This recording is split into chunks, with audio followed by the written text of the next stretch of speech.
Well, first of all, it was a great win for our team. We were in a lot of tough competitive situations, and guys responded well, made plays when they need to make them, especially on defense. And, I think there's a lot of things in the game that we probably didn't do well. We didn't block them up front very well. We didn't run the ball very well on offense. We couldn't run it at the end of the game when we needed to. We weren't as effective on third down. We had some protection issues. So a lot of things that we can fix. But I think we got to fix them so we can be a little bit more consistent.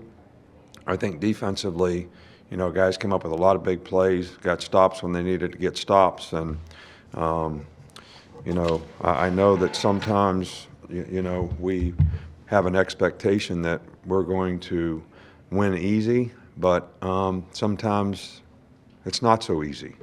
I think it's difficult to win in this conference. I think it's difficult to win week in and week out. I think you got to play your best.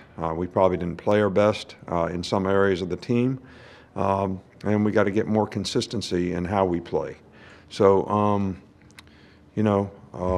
I'm really proud of our players, actually, for how they competed in the game.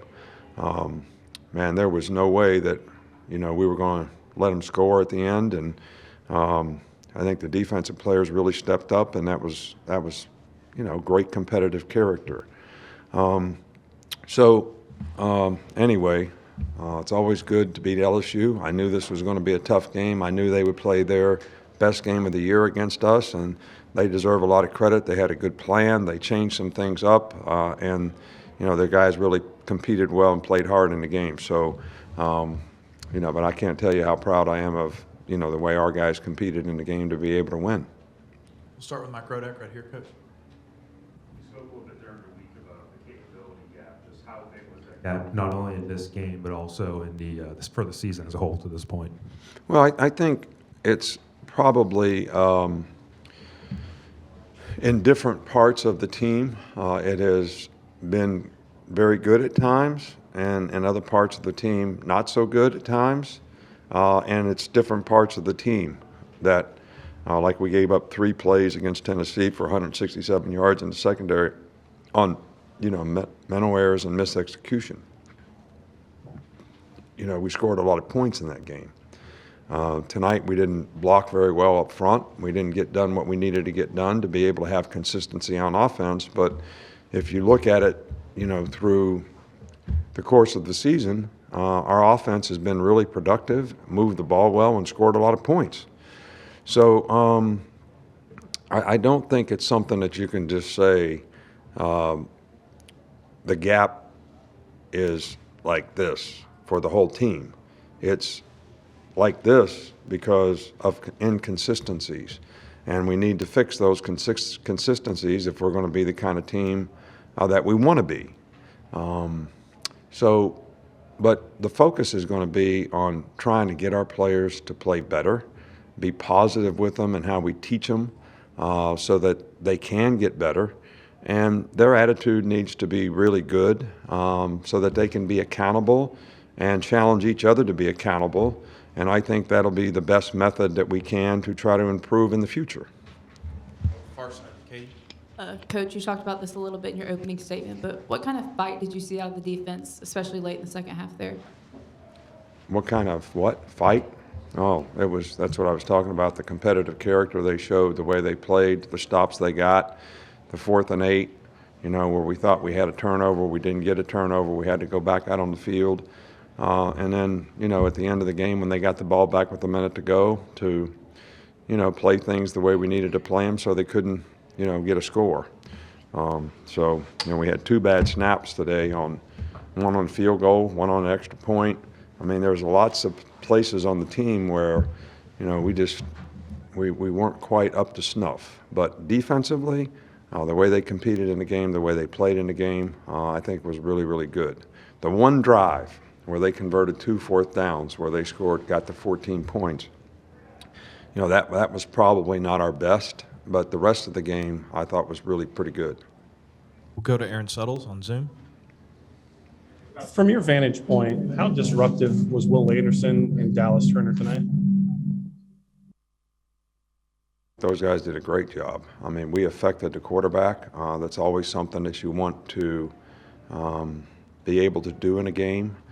We had a couple batted balls. We had 3.5, 4 sacks. I don't know how many for sure. We got some pressures, especially in the end of the game when we needed it. I think those guys did an outstanding job. But, we had pretty good coverage for the most part.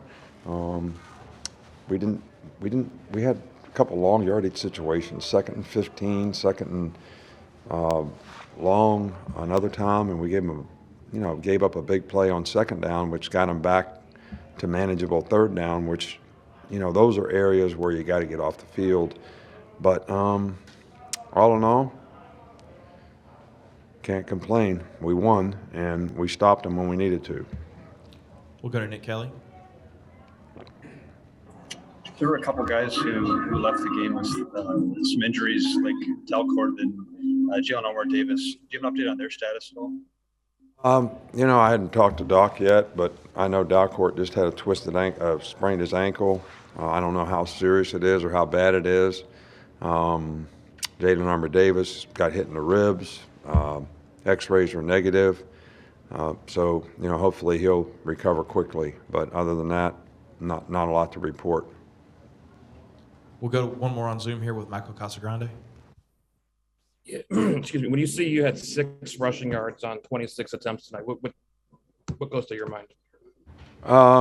Well, first of all, we lost about 20 yards on the last drive, so we might have had a few more than that.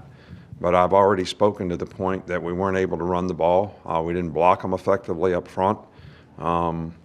Whether it's the strategic plan or the execution of the plan, and most of the time it is the execution, but we're responsible for that too. So we need to do a better job of being able to block up front. I did think Damian George did a pretty good job in the game when he had to play right tackle when we moved Chris to center when Dalcourt went out. So that was a real positive. It was a positive to get him to play. He's making good progress, and I thought he played pretty well in the game. We got time for 2 more. One in the room here. Hi, Coach. Ashley Woods with the CW. Can you talk about the crowd tonight and just the energy that they gave the players? Well, I think in the second half it was really good, and I think it was inspiring for the defensive players, especially. But if you really want to get the crowd gets in the game when you do well on offense, and there was times, especially in the second half, I don't know, we had 4 or 5 3-and-outs, which, even when you make a few first downs and you don't score, you change field position. And I think when you're in close games, field position is really critical. So the crowd did a great job, though. I mean, the Tennessee game, the crowd had an impact on the game. I think the crowd had an impact on the game tonight, especially our players, and it's a great atmosphere and environment to play in. Okay. We'll finish up with Charlie Potter on Zoom. Yeah, hey, Coach. It looked like Kool-Aid McKinstry, you got to start at corner in place of Josh Jobe. Do you have a reasoning behind that? Was Josh banged up or something at the beginning of the game? No, Josh had a turf toe, and that flared up on him, and he wasn't able to practice. So he could have played in the game, all right, but at the same time, we weren't going to play him in the game unless we had to play him in the game. And he was ready to play in the game, but because he hadn't practiced a lot, and, the fear of making his toe worse, we would sort of see if we could get it done without him. And then when Jalen went down, we thought he was the best option to put in the game, and he wanted to play, and he was ready to play, and I thought played pretty well.